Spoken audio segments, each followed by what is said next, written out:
Hello everyone. आज का जो हमारा टॉपिक है वो है रेजोनेंस, राइट। लास्ट लेक्चर में हमने फोर्स वाइब्रेशन का एक इक्वेशन निकाला था जिसमें हमने उसका डिस्प्लेसमेंट और उसके एम्पलीट्यूड के टर्म्स में एक इक्वेशन बनाया था, ठीक है, डेराइव किया था। नाउ उसी इक्वेशन के बेस पे हम रेजोनेंस जो है वो एक्सप्लेन करेंगे। Now what do you mean by resonance? तो resonance is when a driving force, here जो हम फोर्स दे रहे हैं उसी फोर्स को हम ड्राइविंग फोर्स बोलेंगे। क्यों हम उसे ड्राइविंग फोर्स बोलेंगे? क्योंकि हमारा जो वाइब्रेशन है वो एक फोर्स्ड वाइब्रेशन है जिससे डैम्पिंग प्रोड्यूस हो रहा है, ठीक है। मतलब अगर कोई भी मोशन है, सपोज आप कोई भी मोशन ले लो, कोई भी ऑसिलेटर ले लो, वो ऑसिलेटर को अगर आप एक थोड़ा सा फोर्स देंगे तो क्या होगा? ऑसिलेशंस होगा, सिस्टम में ऑसिलेशंस होगा।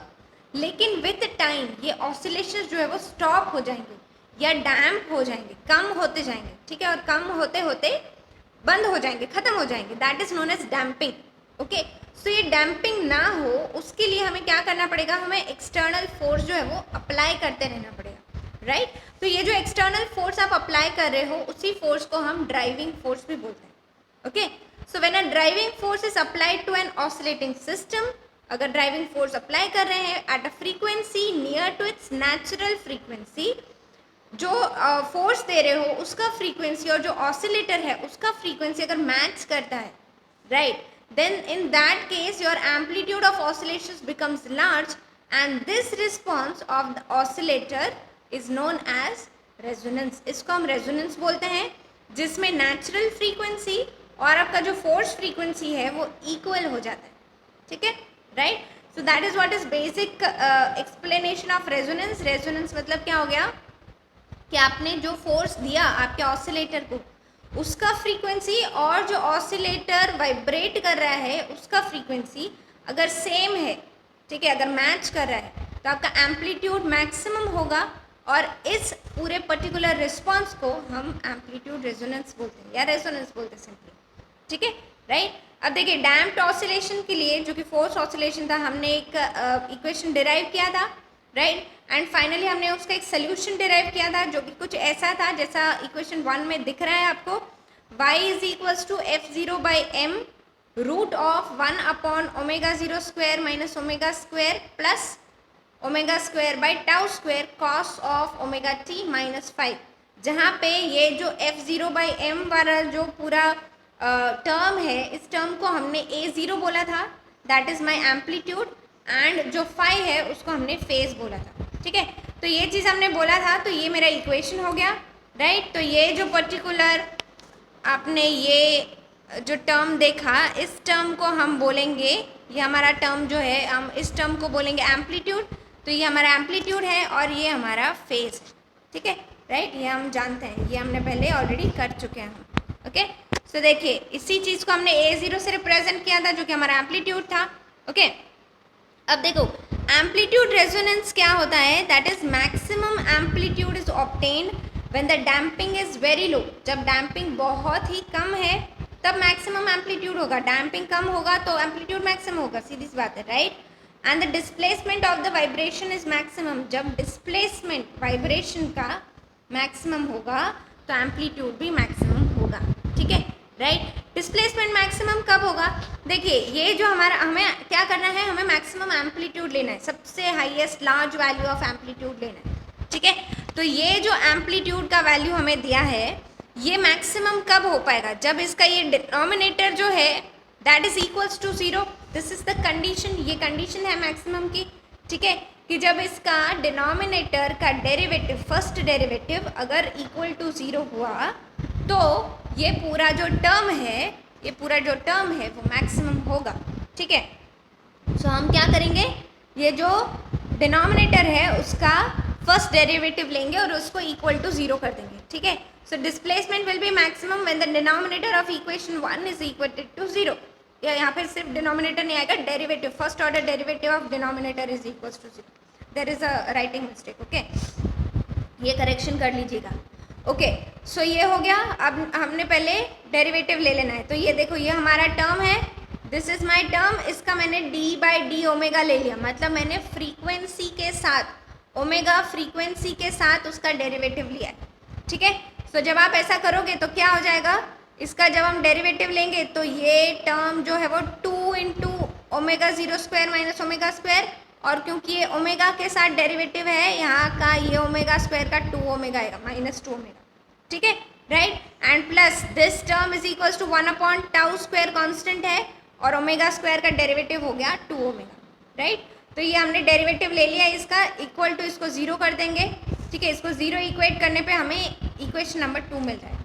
अब देखिए इक्वेशन 2 जो है उसको अगर आप ध्यान से देखेंगे तो ये जो ड्राइविंग फ्रीक्वेंसी है, right, it's much smaller than natural frequency. Normally जो आपका फोर्स्ड वैल्यू आप दे रहे हो, फोर्स का वैल्यू जो आप दे रहे हो, उसकी जो फ्रीक्वेंसी है वो हमारे नेचुरल फ्रीक्वेंसी से कम है, ठीक है। लेकिन जैसे जैसे आप बढ़ाते जाओगे तो क्या होगा, एक पॉइंट आएगा, एक टाइम आएगा जब हमारा नेचुरल फ्रीक्वेंसी और हमारा फोर्स वाइब्रेशन का फ्रीक्वेंसी मैच करेगा, ठीक है। तो जब ये मैच करेगा, राइट, उस टाइम पे हमारा एम्पलीट्यूड मैक्सिमम हो जाएगा, ठीक है, right. as the frequency of the force reaches the natural frequency of the oscillator of the amplitude, the oscillations becomes large and this value is known as amplitude resonance। इसको हम amplitude resonance बोलते हैं। तो अगर general terms में आपको लिखना है तो आप amplitude resonance को ऐसे लिख सकते हो, AO max that is maximum amplitude is equals to F0 by m into tau upon omega r, ठीक है। ये 1 अपॉन टाउ था, ठीक है, उसमें ओमेगा आर हमने रेजोनेंस फ्रीक्वेंसी लगाया तो ये हमारा मैक्सिमम एम्पलीट्यूड हो गया, ठीक है, right. Now there is something known as velocity resonance. ये हो गया था एम्पलीट्यूड रेजोनेंस, ये हमारा एम्पलीट्यूड रेजोनेंस है, okay. Similarly we do have velocity resonance also. तब ये वेलोसिटी रेजोनेंस क्या होता है, देखिए कंडीशन क्या है वेलोसिटी रेजोनेंस की। सबसे पहले तो कि velocity amplitude will be maximum, velocity amplitude हमारा मैक्सिमम होगा, मतलब हमारा वेलोसिटी रेजोनेंस तब होगा जब frequency of applied force matches natural frequency of undamped oscillation.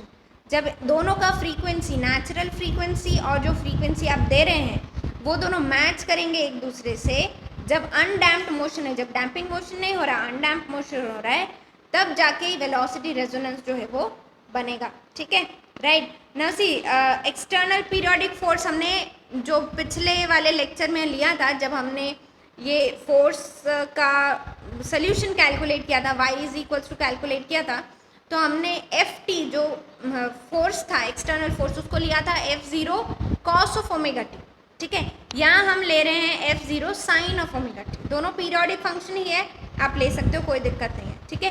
हम साइन इसलिए ले रहे हैं क्योंकि साइन का हम जब डेरिवेटिव करेंगे, क्योंकि मुझे वेलोसिटी चाहिए, तो वेलोसिटी के लिए क्या है, dy बाई dt लेना पड़ेगा, ठीक है। तो जब आप इसका डेरिवेटिव लेंगे तो उस टाइम पर नेगेटिव वैल्यू ना आए, इसलिए हम इसको साइन ले रहे हैं, ठीक है, ओके। सो नाउ सी इस पर्टिकुलर फोर्स का डिस्प्लेसमेंट वैल्यू क्या होगा, सेम डिस्प्लेसमेंट जो पहले हमने लिया था वही डिस्प्लेसमेंट होगा, बस डिफरेंस ये होगा कि कॉस की जगह sine omega t minus five आ जाएगा, ठीक है। So that is y is equals to F0 by m, sorry F0 by m, ये वाला वैल्यू आएगा, बस कॉस की जगह हमने यहाँ पे साइन लगा देना है, ठीक है, वही एक डिफरेंस है, बाकी तो सब सेम रहेगा, ठीक है, राइट। तो ये हमने लगा दिया। अब हम क्या ले रहे हैं, dy बाई dt ले रहे हैं, तो जब आप dy बाई dt लोगे तो क्या करना पड़ेगा आपको, ये साइन का कॉस हो जाएगा, और ओमेगा टी माइनस फाइव जो यहाँ पे है, ये ओमेगा टी माइनस फाइव है, उसका डेरिवेटिव का ये ओमेगा आएगा, ठीक है, राइट। तो ये जो है वो आपको v के फॉर्म में मिल जाएगा। नाउ सी अगर ये देखेंगे तो ये जो टर्म है पूरा f upon m into 1 upon omega zero square, root of omega zero square minus omega square whole square plus omega square by tau square, ये जो है उसको हम लिख रहे हैं, दिस पर्टिकुलर टर्म को हम लिख रहे हैं v0, ठीक है, राइट। तो ये हमारा इक्वेशन बन गया v is equals to v0 cos of omega t minus five, ठीक है, ये इक्वेशन बन गया, सिंपल सा इक्वेशन है, राइट, है ना। अभी देखो हम आगे क्या कर रहे हैं, ये हमारा v हो गया, राइट। नाउ सिंपली ये v0 हमने लिख दिया था। अब नोट करने वाला बात ये है, ये हमारा वेलोसिटी एम्पलीट्यूड हो गया। अब जब ओमेगा 0 और ओमेगा इक्वल होगा तब हमें मैक्सिमम वेलोसिटी मिलेगा, ठीक है। तो यहाँ ओमेगा 0 और ओमेगा इक्वल डालिए आप, तो क्या मिलेगा, देखो ये वाला टर्म कैंसिल हो जाएगा, यहाँ बनेगा omega square by tau square. तो omega square by tau square को हम जब लिखेंगे तो ये वैल्यू हमें कैसे मिलेगा, देखिए ये बन जाएगा आपका V0 is equals to F0, ठीक है, मैं इसको नीचे लिख रही हूँ,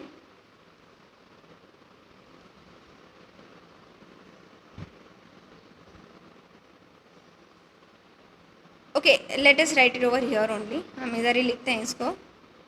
दिस इज, ये जो है इसमें अगर मैं omega 0 is equal to omega लगाऊँ, ठीक है, तो क्या हो जाएगा, ओमेगा 0 इज इक्वल टू आपने ओमेगा लगाया तो ये टर्म कैंसिल हो गया, ठीक है, राइट। ये टर्म जब कैंसिल हो गया तो मेरे पास बना F0 omega upon m divided by omega square root of omega square by tau square, ठीक है, right.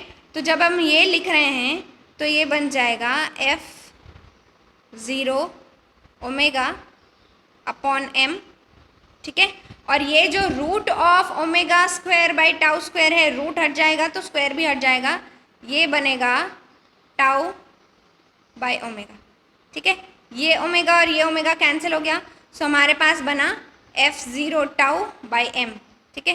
So F0 tau by m जो है वो मेरा वेलोसिटी बनेगा, ठीक है, F0 tau by m, this is maximum power transferred to an oscillator, ठीक है, ये मैक्सिमम पावर ट्रांसफर्ड है जो ऑसिलेटर में जा रहा है, राइट।